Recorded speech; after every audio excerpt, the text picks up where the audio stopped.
박명수는 1970년 군산에서 태어났습니다. 그의 아버지는 중동에서 고생하며 돈을 벌어왔고 귀국 후에는 운수업으로 성공하였죠.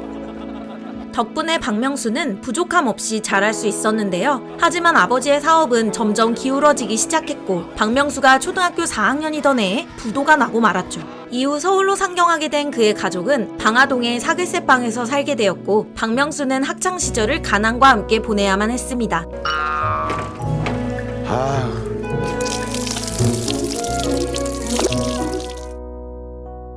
개그맨이 꿈이었던 박명수는 성인이 되었고 어느 날 KBS 퀴즈탐험 신비의 세계에 방청객으로 참여하게 되는데요. 녹화 종료 후 그는 당시 MC였던 송범수에게 웃기고 재능이 있다는 이야기를 들으며 자신감을 가지게 되었다고 합니다. 이 북극곰도 먹을 게 많아요. 예. 왜 얼음을 먹겠습니까?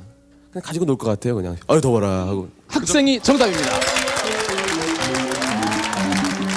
이후 박명수는 1993년 MBC 개그 콘테스트에서 장려상을 받으며 공채 개그맨 4기로 데뷔하게 되고 이름을 알리기 시작했죠. 데뷔와 동시에 인지도를 얻으며 무명 시절을 겪지 않았던 박명수는 특히 웃으면 복이 와요, 오늘은 좋은 날 같은 코미디 프로에서의 활약이 돋보였고 토요일은 즐거워, 일요일 밤에 등의 버라이어티에도 자주 출연하며 인기를 얻기 시작했습니다. 시청자 여러분 안녕하십니까, 엄경입니다. 이 이경기 씨도 웃기고요, 이 박명수 씨도 웃겨요. 제 말은요, 박명수 씨가 더 웃겨요. 그래요, 박명수 씨가 최고요. 안녕하세요. 나 만세비 최주봉이에요. 이 도끼가 미끼다!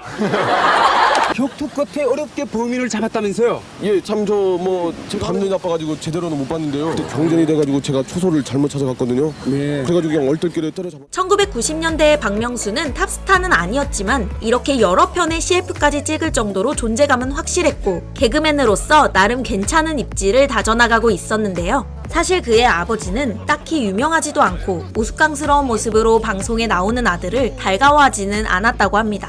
하지만 박명수는 첫 CF로 찍은 출연료를 검은 봉지에 현금으로 담아 그대로 드렸고 그때서야 아버지는 한참 동안 눈물을 쏟으시고는 너를 쌍둥이로 낳을 걸 그랬다라며 애써 미안함을 감췄다고 합니다. 2000년대가 되어서도 박명수는 꾸준하게 방송활동을 이어나갔지만 여전히 주연보다는 조연에 더 어울렸습니다. 그는 꽁트에서 주인공이 되기에는 연기력이 부족했고 버라이어티에서는 쇼를 이끌어갈 만한 진행 능력이 부족했죠. 게다가 KBS의 개그 콘서트가 큰 인기를 얻기 시작하자 MBC의 코미디 프로는 점점 쇠퇴하며 박명수는 조금씩 설 자리를 잃어나갔습니다. 훗날 박명수가 방송에서 이야기하던 치킨집이 바로 이 시기에 운영했던 것으로 그는 장사와 더불어 간간히 방송에 출연하며 열심히 살고 있었죠. 박명수의 침체기는 그리 길지 않았습니다. 그는 2005년부터 엑스맨을 찾아라와 놀러와에 본격적으로 출연하기 시작하며 강렬하면서도 밉지 않은 캐릭터로 자리를 잡아 나갔는데요. 마침 이때쯤부터 리얼 버라이어티 중심으로 예능 트렌드가 변하기 시작했고 독한 방송이 인기를 끌면서 늘 한결같이 호통을 치던 박명수에게 큰 기회가 찾아오게 되었죠. 무한도전은 지금의 박명수를 만들어준 가장 큰 역할을 한 프로그램이라 할 수 있는데요. 그는 악역을 도맡으며 큰 웃음을 주었고 나무위키에 기재되어 있는 별명만 1191개일 정도로 시청자들로부터 큰 사랑을 받았습니다. 그중 대표적인 별명만 해도 겸혈구, 악마의 아들, 거성, 고유명수, 소년명수, 아버지, 박반장, 점오, 이인자, 깨방정 형님, 하찮은, 차는이 형, 싼초박, 한머리 두냄새, 박범복, 방배동 살쾡이, 명수새끼, 웃음사망꾼, 육잡이, 십잡스 등 이렇게 셀 수 없을 정도로 많았죠. 이외에도 그는 분장이면 분장, N행시면 N행시,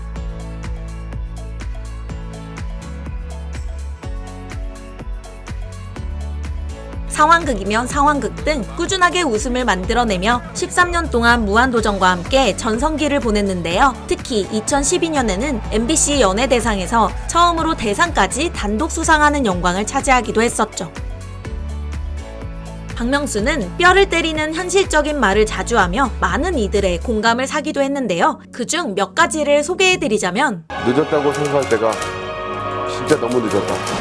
그러니 지금 당장 시작해. 박명수 것도 몇 개가 돌아다니는 일찍 일어나는 새가 피곤하다. 가는 말이 고면 약본다. 고생 끝에 골병 난다. 왼수는 직장에서 만나는 거야. 왼수가 가족이 별로 없어요. 나 직장에 있지. 성공은 1%의 재능과 99%의 백. 세 번 참으면 호구돼요. 세 번 참으면 호구돼요. 나까지 나설 필요 없어요. 티끌은 뭐야? 티끌. 안 돼. 표시는 돈으로 하세요. 이게 뭔지 알지? 알아. 돈이 사실 제일 중요한 거거든. 결혼은요. 좋은 짝을 만나는 게 아니고요. 좋은 짝이 되어주는 거다. 하기 싫어. 꿈은 없고요. 그냥 놀고 싶습니다. 박명수는 1999년 바보사랑이라는 곡으로 가수로 데뷔하였는데요. 이 곡은 개그적인 요소를 철저히 배제시킨 진지한 곡으로 그는 오로지 가수로서 승부를 보려 했습니다. 하지만 가수를 하기에는 가창력이 아쉬울 수밖에 없었고 한때 나 박명수 CD 샀다 라는 이 말이 온갖 유머로 난립하던 인터넷 게시판을 평정시켰을 정도로 이후 발표하는 앨범마다 망해버리고 말았죠. 그럼에도 불구하고 박명수는 꾸준히 8집 앨범까지 발표했고 바다의 왕자, 바람의 아들, 탈랄라, 바보에게 바보가 등 나름 히트곡을 보유할 수 있었는데요. 그가 이렇게까지 가수 활동을 고집했던 이유는 앨범은 실패하면 개그 소재가 되고 성공하면 돈을 벌기 때문에 잃을 게 없었기 때문이었다고 합니다. 무한도전에서 억지 기부로 큰 웃음을 줬던 박명수는 일부는 기부를 할게요. 일부가 아니라 좀 많이 해야지. 투명하게. 제가 꽤 할게요. 우리 명수 형이 또 오랜만에 이렇게 하는 건데. 200회니까 한 2천만 원 내면 돼요? 사실 실제로는 아름다운 마음으로 꾸준히 기부를 해온 기부천사인데요. 그중 몇 가지만 소개해드리자면 그는 2003년부터 매달 300만원씩 아름다운 재단에 기부를 해오고 있는데 사실 2003년이면 박명수가 큰 인기를 끌기 훨씬 이전인지라 금전적으로 여유롭지는 않았을 시기였죠. 또한 암 환자를 위해 매달 300만원씩 5년 동안 기부를 했고 2015년부터는 난청 어린이들의 수술비와 언어 재활 치료비를 후원하여 지금까지 총 6명의 어린이들이 소리를 들을 수 있게 되었죠. 이외에도 박명수는 치킨집 운영 당시 아르바이트 학생이 등록금이 없어 한 학기 더 휴학을 하려 하자 등록금을 내준 적도 있으며 한 호텔에서 발렛 파킹을 하는 아르바이트생의 실수로 차량이 파손되었을 때와 신호 대기 중 택시가 자신의 차량을 추돌했을 때 모두 상대방의 사정을 감안하여 자신이 수리비를 전부 부담하기도 했고 똑똑히 기억이 납니다. 예. 그때 제가 화가 많이 나 있어요. 택시 뒷자리에 20대로 보이는 전화기를 손에 쥐고 계셔서 화를 내지 못했어요.